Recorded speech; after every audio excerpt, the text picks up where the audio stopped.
पेठरोडवरील Saptarang RTO office परिसरात ट्रान्सफॉर्मरला भीषण आग लागल्याची घटना घडली. सुदैवानं अग्निशमन दलानं वेळीच आग विझवल्यामुळे मोठा अनर्थ टळला. मात्र यामध्ये कोणतीही जीवितहानी झालेली नाही.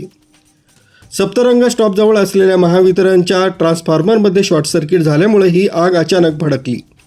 आगीचे लोळ आणि धुराचे लोट पाहता परिसरात भीतीचं वातावरण निर्माण झालं. सामाजिक कार्यकर्ते स्वप्नील ढगे, मयूर दाते, आकाश धोत्रे आणि नितीन कापडनीस यांनी तातडीनं पंचवटी अग्निशमन दल, महावितरण आणि मसरूळ पोलीस ठाण्याला माहिती दिली. माहिती मिळताच पंचवटी अग्निशमन दलाचा बंब घटनास्थळी दाखल झाला. संदीप जाधव, सुनील शिलावट, अशोक सरोटे, अनुराग पवार, आशुतोष पगारे आणि निळकंठ शिंदे या कर्मचाऱ्यांनी अथक परिश्रम घेऊन अवघ्या 10 ते 15 मिनिटात आग पूर्णपणे आटोक्यात आणली. ट्रान्सफॉर्मरखालील गवत आणि वायरनं पेट घेतल्यानं आग लागल्याची माहिती अग्निशमन दलाच्या कर्मचाऱ्यांनी दिली. आता आम्हाला पंचवटी अग्निशमन केंद्रावरती कॉल आला की सप्तरंग स्टॉप आरटीओच्या जवळ डेपीला प्रचंड आग लागलेली आहे. असा कॉल आल्याप्रमाणे मी स्टाफ घेऊन सदर घटनास्थळी लगेच आलो आणि संपूर्ण आग विझवली.